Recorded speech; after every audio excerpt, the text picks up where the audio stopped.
Okay, good day. Today we will do a short introduction to pathology. Okay, your pathology, this one is the study of your diseases. Okay, study of disease that focuses on the cause, development, and effects of the abnormal conditions on the body. Another definition that is given here is that your pathology is the study of the links between diseases and basic science. With that, accordingly, your pathology bridges your clinical practice with basic science. And please note that pathology, this one is central to the whole practice of evidence-based medicine.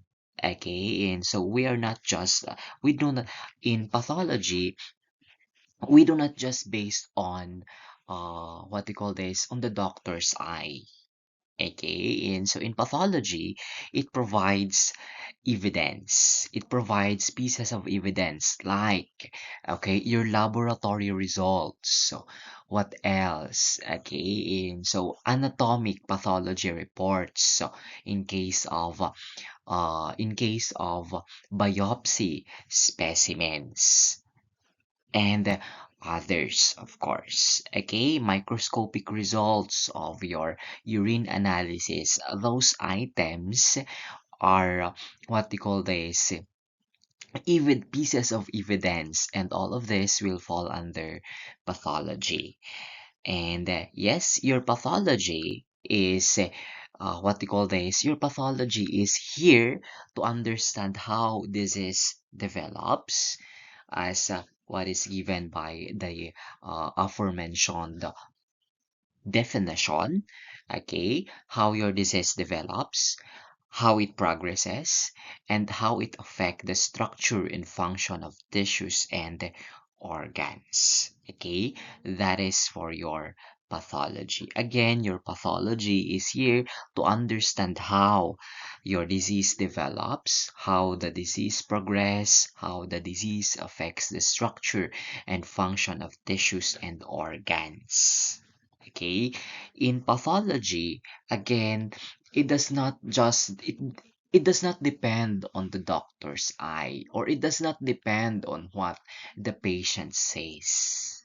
Okay, yes, your pathology provides a basis for the understanding of the mechanism of disease, the diagnosis of disease, the classification of disease, monitoring in progress of disease, determining the prognosis, and understanding complications. Okay, all of these items are okay, and so better understood in pathology. Okay, the mechanism of disease, how it progresses as such. Okay, that is again for your pathology. Please note that your pathology has branches. Okay, examples of your branches of pathology. You have general pathology, which deals with the basic mechanisms of disease. Okay, clinical pathology. Okay, and so which deals with laboratory analysis of body fluids, examples, okay, and so those that we do in hematology, in microbiology, in clinical microscopy, and the likes. Anatomic pathology, this is accordingly the study of tissues and organs like biopsy, autopsy, forensic pathology. In this case, this it deals with the investigation of death for medical legal purposes. And the molecular pathology, this one deals with the genetic and molecular basis of disease. Please note that for your branches of pathology, you have actually a lot. Okay, and so not just what I've mentioned. You have actually a lot of branches of pathology. Together with your techniques, you also have a lot of techniques. Okay, and so you also have a lot of techniques like your gross pathology, Okay, and so light microscopy is a technique utilized in pathology. Okay, and so what are the applications of light microscopy? Okay, we use light microscopy in examining uh, tissue sections in anatomical pathology. We also use light microscopy in examining cells, like the cells in your when you examine the urine in clinical microscopy, or when you examine the microorganisms in microbiology, or when you examine your cells in hematology. Histochemistry also is a technique utilized in pathology. Biochemical techniques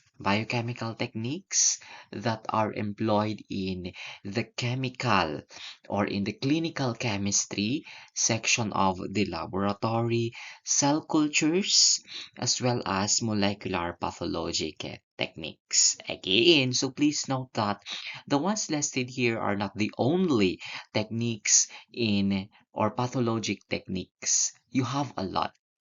Okay, and so like your histopathologic techniques, okay, in preparation of tissue sections for microscopic study, that is one also. You have actually a lot of pathologic techniques, okay, and so and these techniques are not limited to what is presented here. Okay, and so please note that light microscopy again is an important technique in pathology because your naked eye examination is not enough.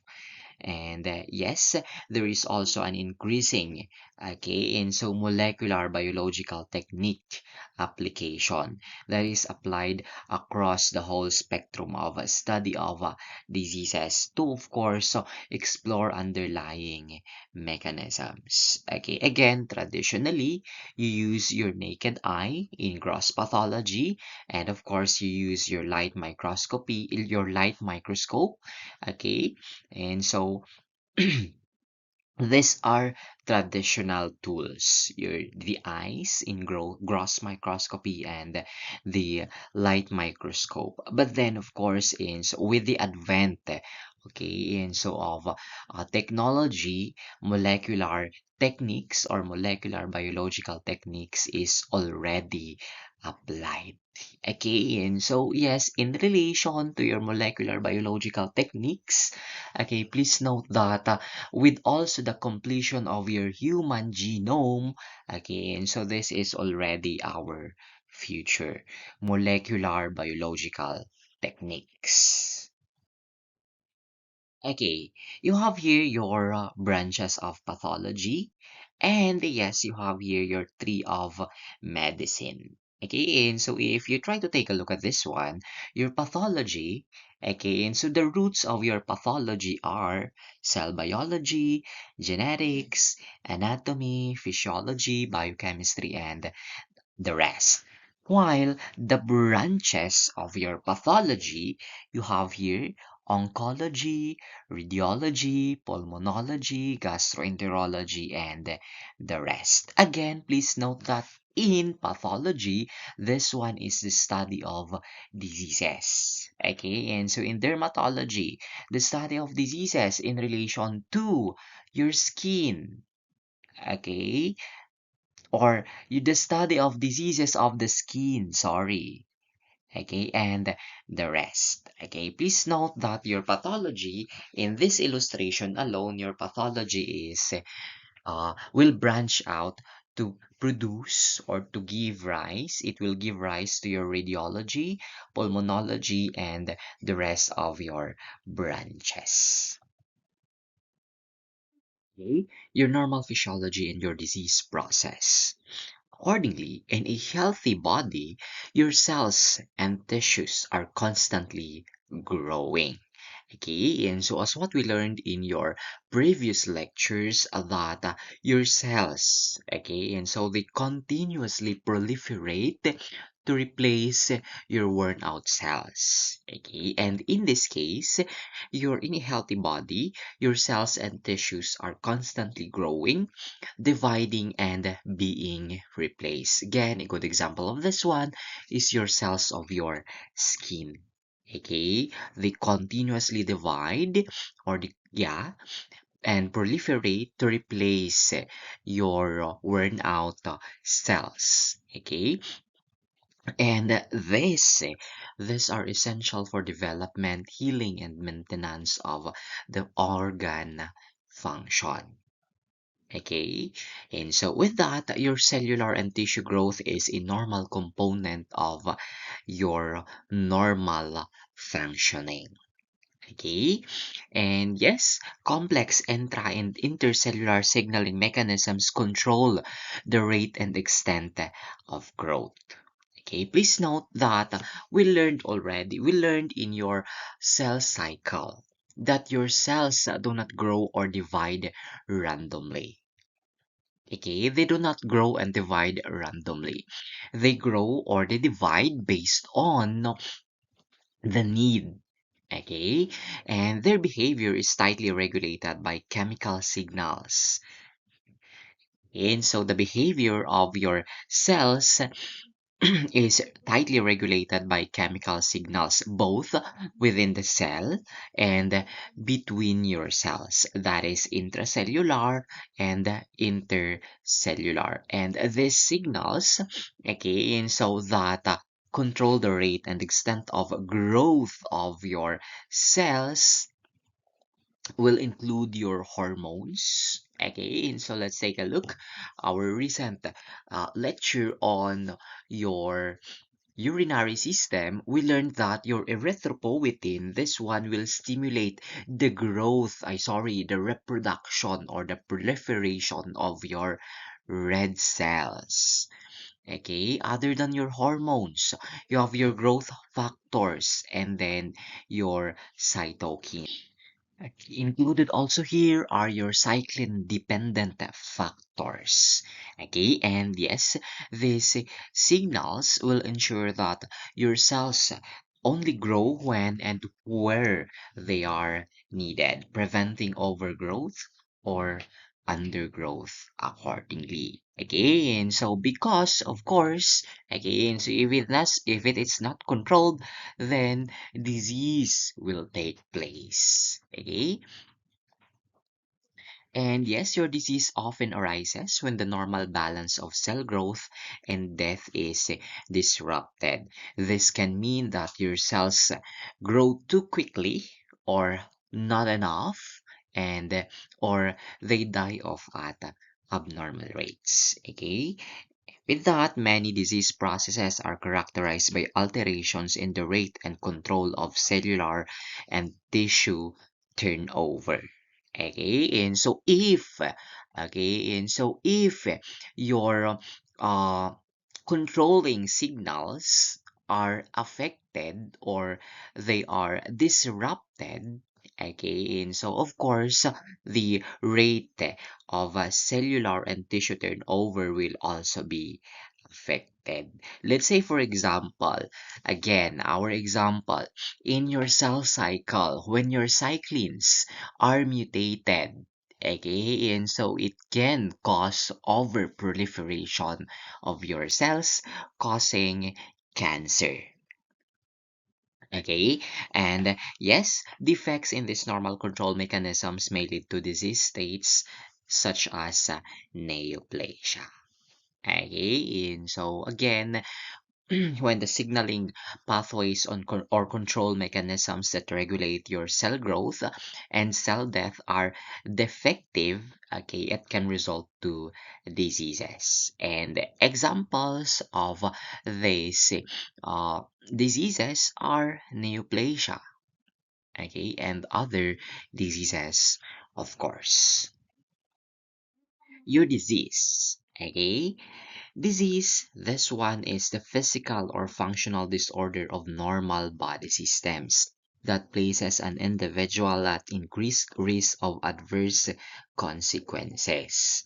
And please note that your disease, this one is the absence of ease or the presence of discomfort. Okay, please note that your disease, this one is a pathologic condition. Okay, and so your disease is a pathologic condition with a known cause. Okay, and so your cause, the causative agents can be what you call this physical, chemical, microorganism causing the infection. Okay, and so you have a known cause here for a disease, and there is a predictable course.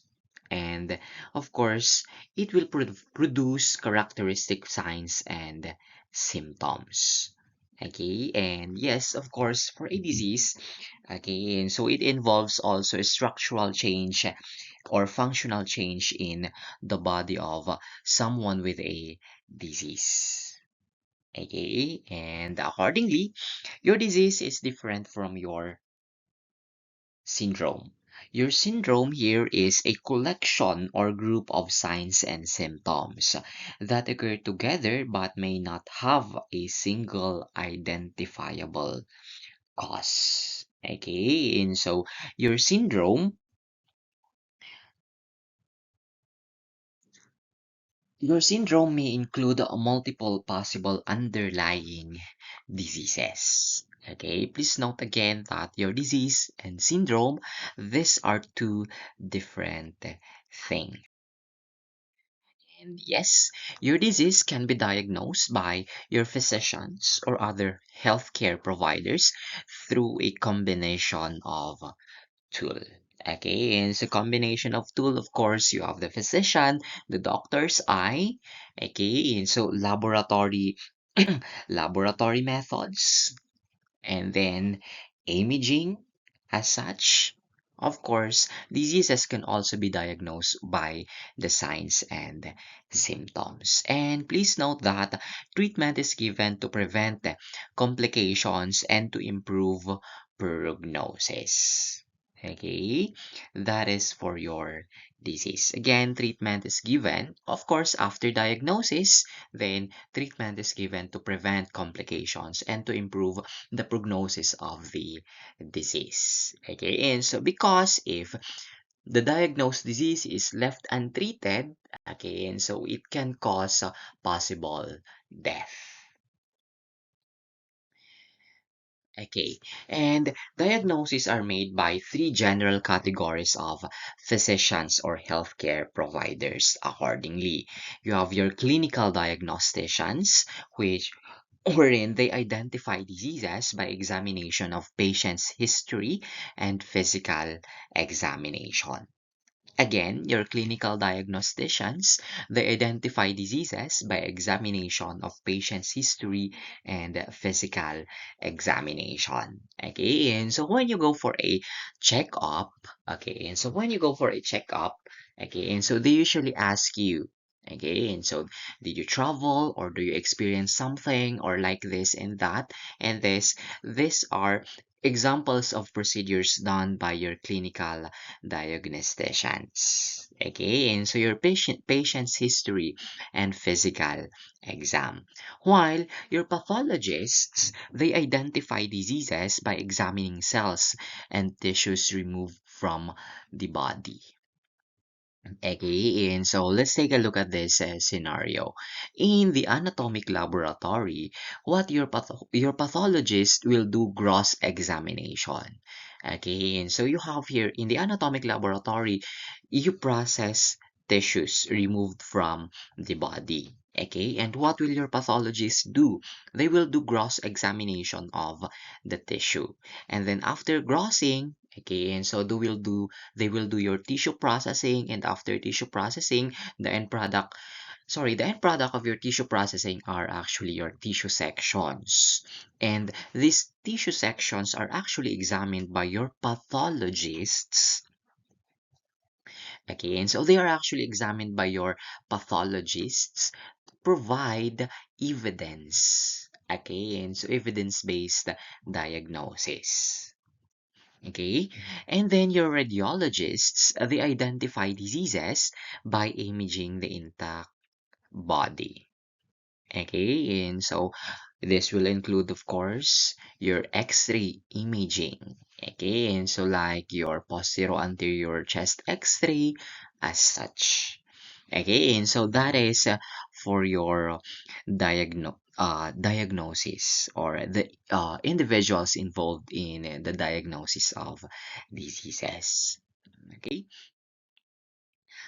before we move on, let's take a look at your normal and your health. Okay, accordingly, your pathologist have discovered that your healthy may not be the same as normal, and your diseased or your disease may not be the same as abnormal. Okay, and so please note that your health and disease your qualitatively describe the condition of an individual. Again, your health and disease qualitatively describe the condition of an individual. Okay. And your normal and abnormal, this one will refer to the objective interpretations of data used to determine whether an individual has a disease. Okay, and so in normal and abnormal, please note it says here objective. There is a basis. Okay, normal and abnormal refer to objective interpretations. Okay, and so with this, there should be reference ranges, or in normal and abnormal, there are reference ranges. Okay, and so for it to be called as normal and for it to be called as abnormal. While again, your health and your disease here, these are this they qualitatively describe the condition of an individual.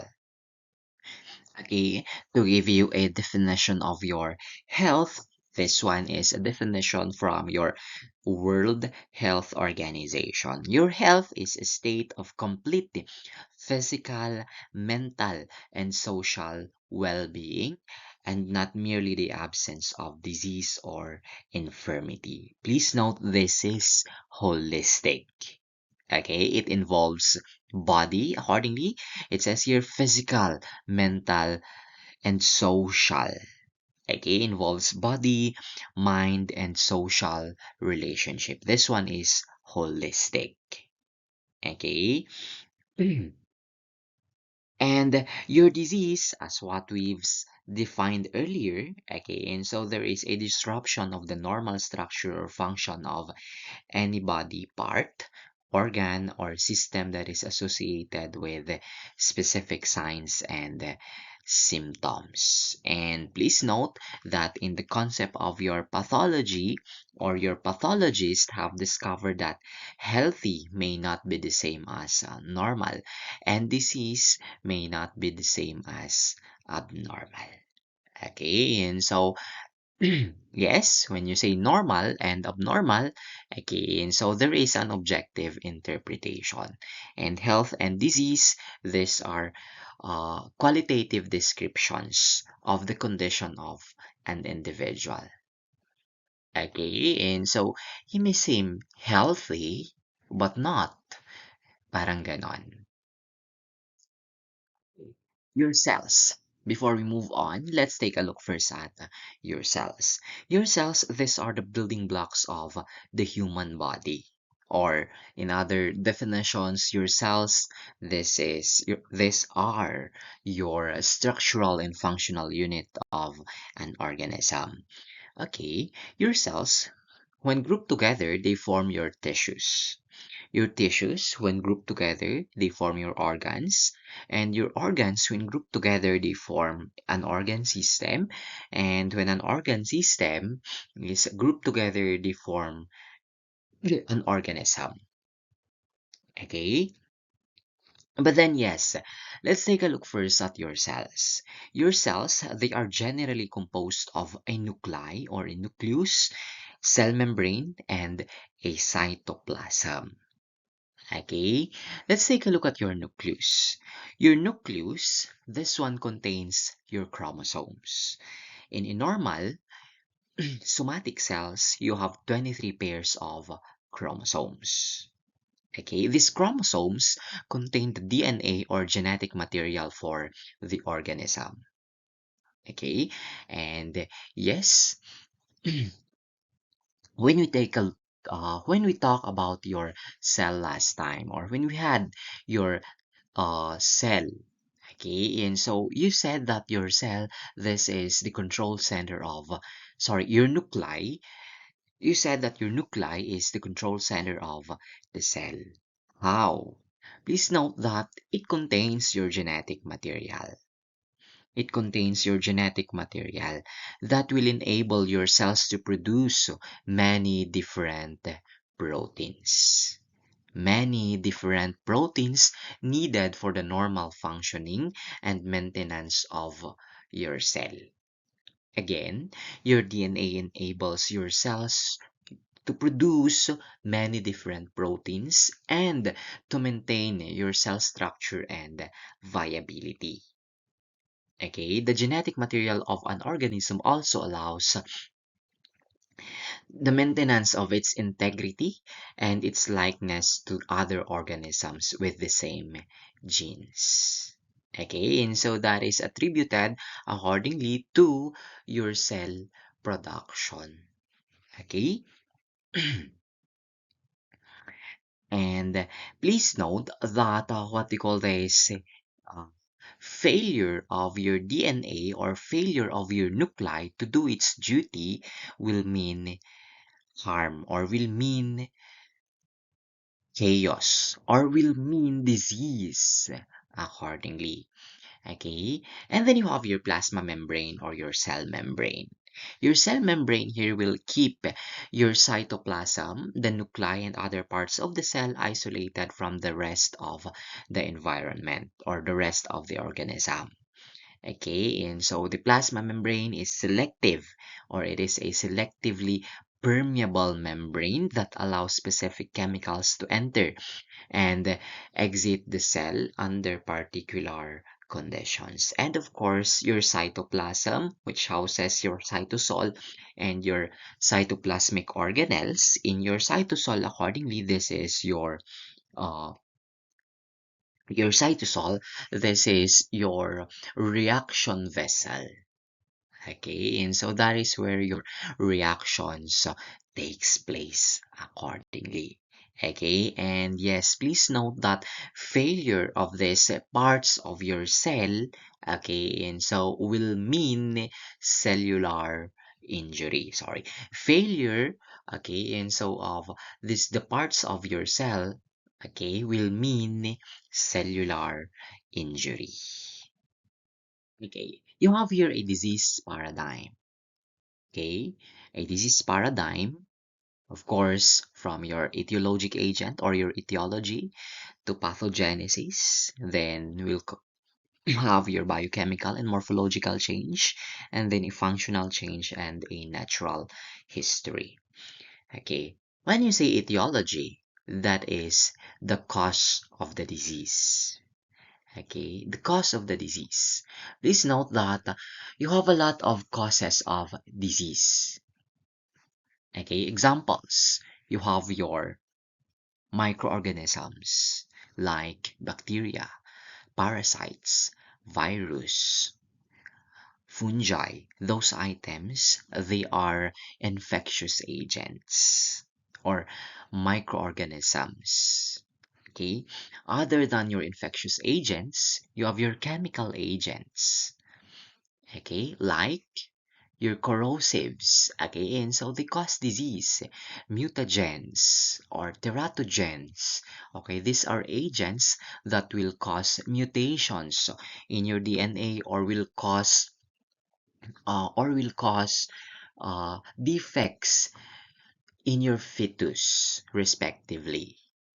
Okay, aside from your chemical agents, physical agents, this one can also cause disease. Okay, and so like your sprain, strain, your fall. Okay, and so as such, nahulog ka, okay, sa hagdan, that will cause a disease. Okay, and so please note that you have a lot of causes of diseases. And then you have here your pathogenesis. Your pathogenesis refers to the mechanisms of development and progression of your disease.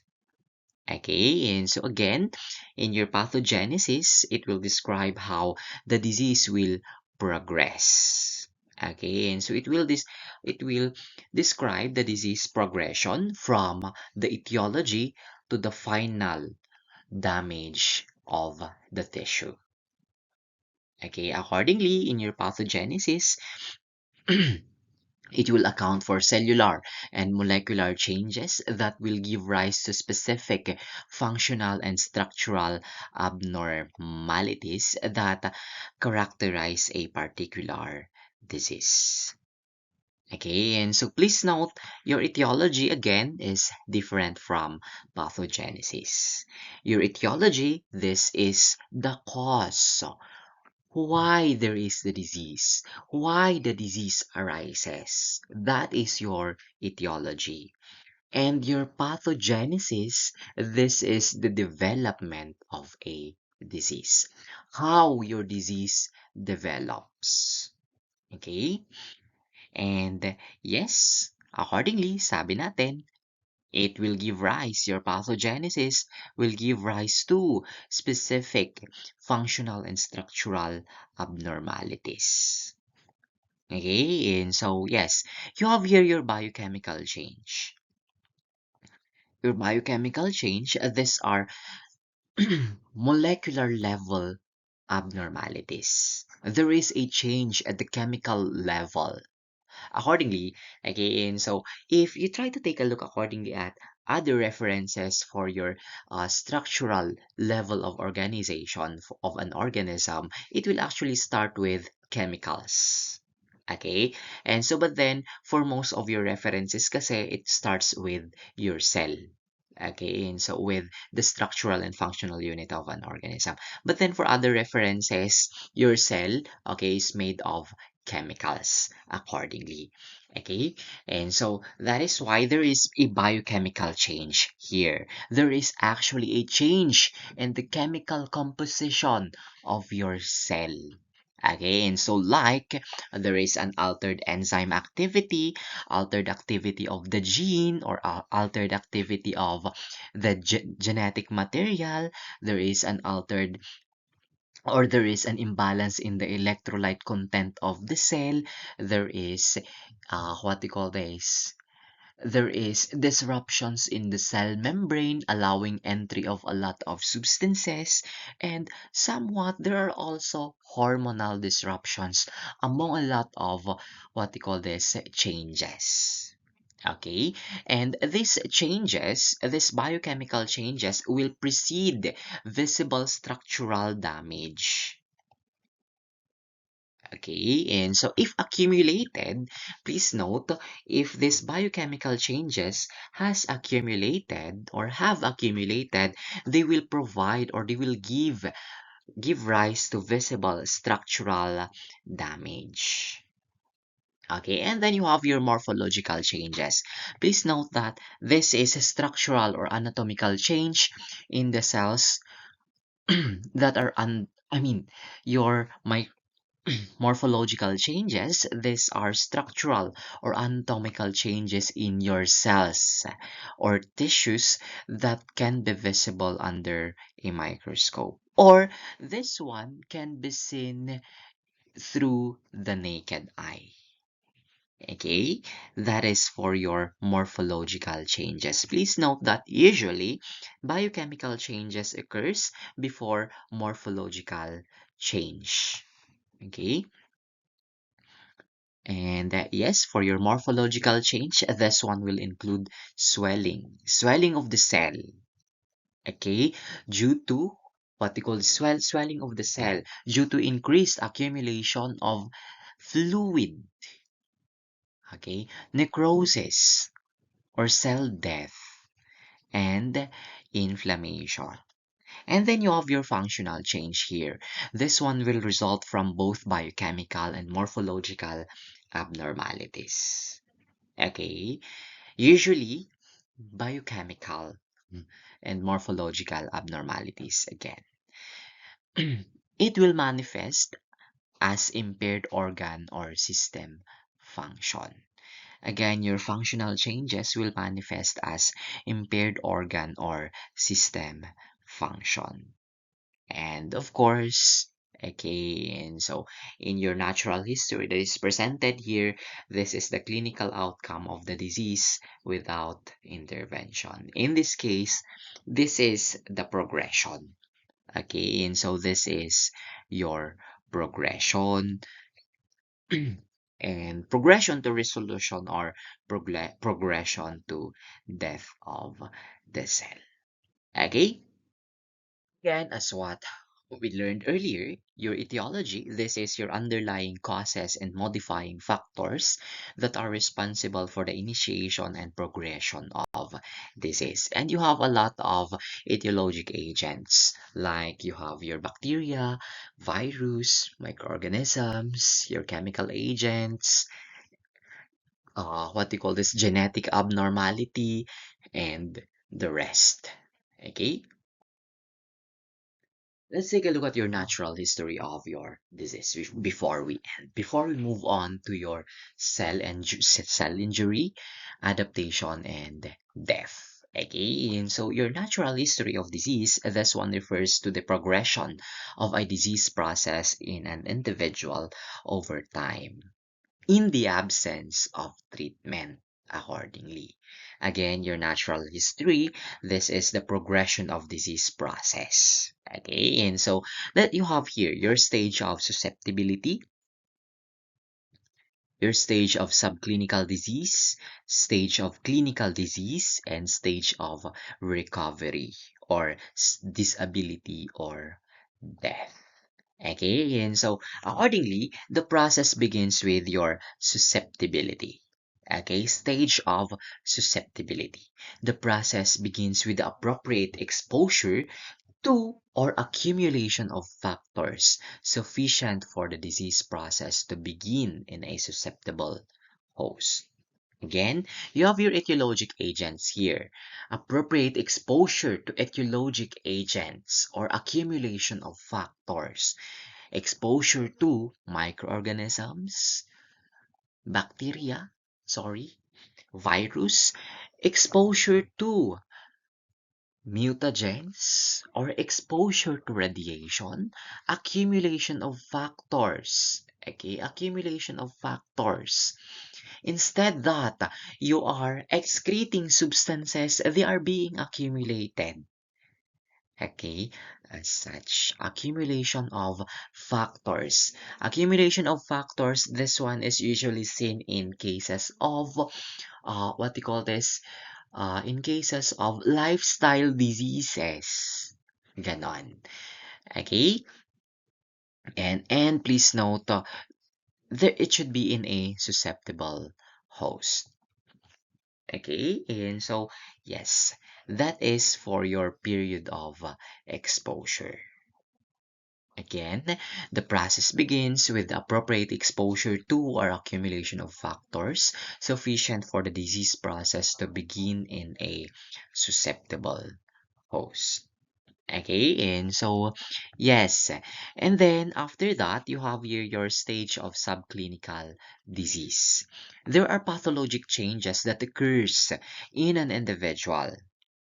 Okay, and so but then okay, and so this pathologic changes is not known or the individual is not aware of these pathologic changes.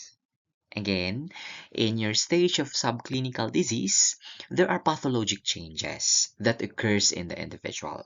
But then these pathologic changes occurring in the individual is what they call this not known or the individual is not aware of these pathologic changes. Okay, and so your subclinical disease again extends from the time of exposure to the onset of disease symptoms.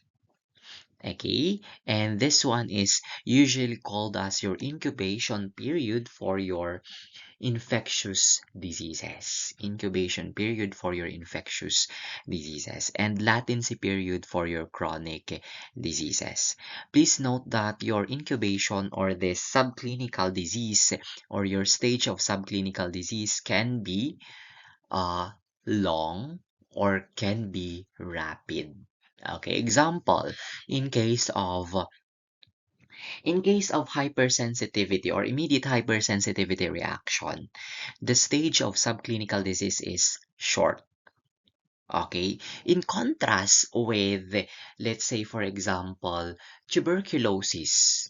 Okay, it is relatively longer comparing it with the subclinical stage in hypersensitivity. In case of cancer or in case of hypertension, it is relatively longer or the stage of subclinical disease is relatively longer accordingly. Okay? And please note, during this stage again, disease is said to be asymptomatic. The stage of subclinical disease. Okay? It is asymptomatic. Kasi nga, sabi natin kanina, the individual with the disease is not aware of the pathological changes. Paano mo na lang po ba malalaman na may sakit ka na if there are signs and symptoms? Okay? Paano mo na po malalaman na may high blood, na may hypertension ka or na may cancer ka if there are signs and symptoms, characteristic signs and symptoms? Okay, again, some pathologic changes may be detectable with laboratory, radiographic, or other screening methods. Okay, some pathologic changes may be detectable with laboratory, radiographic, or other screening methods. Pero, hindi naman po nagpapa-check up ang isang tao kapag walang nararamdaman. Unless annual physical exam, no, usually. Okay, and so this one in your screening programs. Okay, and so this is actually the target of your screening programs, your stage of subclinical disease. Your screening programs, again, the target is your stage of subclinical disease. Because again, okay, and so some pathologic changes may be detectable with laboratory, radiographic, or other screening methods. Let's say, for example, okay, and so wala ka naman talagang nararamdaman. Okay, and so hindi sumisikip ang paghinga mo or yeah, hindi ka nauubo. But then, during your annual physical exam, nakita in your X-ray, there is something in your X-ray. Then, accordingly, intervention is more likely to be effective in this case. Okay? And so, kasi nga, sabi ko nga, kailan ba nagpapa-check up ang isang tao kapag may nararamdaman po? Okay? And so again, some pathological changes may be detectable in your stage of subclinical disease. And yes, this is what we call this, the target of your screening programs. Please note that what we call this, in the stage of subclinical disease, intervention is likely to be more effective. Okay, and so if it is detected, if during your substage or your subclinical disease, there is uh, it detected something, then intervention is likely to be more effective because the disease has not progressed too much. The damage is not severe, parang ganon. Okay? And then you have your stage of clinical disease. Your onset of symptoms marks the transition from subclinical to clinical disease. And most diagnoses are made during the stage of clinical disease. Kasi nga, nakaramdam na po ang tao. Nakaramdam na po siya ng paninikip ng hirap ng paghinga, ganyan. and the rest. Kaya siya magpapa-check up. And again, most diagnoses are made during the stage of clinical disease. And then after that, finally, the disease process ends either in recovery, disability, or death. Okay. Again, your disease process ends either in recovery, disability, or death. Okay? Okay, you have here a paradigm of diagnostic pathology. Okay, and so from your clinical context to gross examination to microscopic evaluation to ancillary techniques will involve, of course, your laboratory techniques. Okay, and then interpretation, then finally diagnosis. Okay, the gross microscopic and biochemical structure of lesional cells and tissues provide information about your nature of the underlying process. Of course, that is the diagnosis. Okay, and so again, in this context, there is gross examination, microscopic evaluation, ancillary techniques like your other techniques in the laboratory. Okay, and then interpretation. And then finally, again, diagnosis.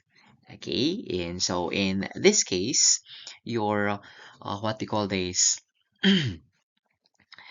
your microscopic biochemical structure of lesional cells and tissues will provide information about the nature of the underlying process. Okay, and so yes, and then the degree of deviation from the normal, that is grade.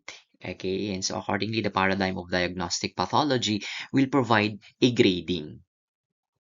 Okay, and so it will provide a grading. And then it will provide also staging, that is the extent of disease. Stage 1, stage 2, ganon. Okay, again, your paradigm of diagnostic study, your gross exam, microscopic evaluation, and then other techniques, and then interpretation will provide diagnosis, grading, and staging of the disease. Okay? Okay, let's take a look at an overview of your cell injury. Please note that normally your cells control the composition of their immediate environment and intracellular environment within a narrow range of physiological parameters. And you call this one as homeostasis, or it is balance. Again, normally. Normally, your cells control the composition of their immediate environment and intracellular environment. And you call this again as your homeostasis. But then, under physiological stresses or pathological stimuli, your cells can undergo adaptation. Under physiological stresses, okay, and so this one is normal, okay, and so your cells can undergo adaptation. Or under pathologic, again, so under pathological stimuli, again, so your cells can undergo adaptation. Like example, again, so you're exposed to radiation, you're exposed to chemicals, toxic chemicals. Your cells can undergo adaptation also to achieve a new steady state or to achieve a balance or a homeostasis that would be compatible with their viability in the new environment. But then please note that if what you call this physiological stresses or pathological stimuli persist, then it can cause cell injury. Again, if your pathological stresses or sorry, physiological stresses or pathological stimuli persist, okay, and so through an extended period of time, it can cause cell injury. Okay, and so it can cause cell injury, and in turn, it will cause disease. And yes, your disease mechanisms include inflammation, immunity, cell death, necrosis, cellular adaptations like hyperplasia, metaplasia, neoplasia, and cancer.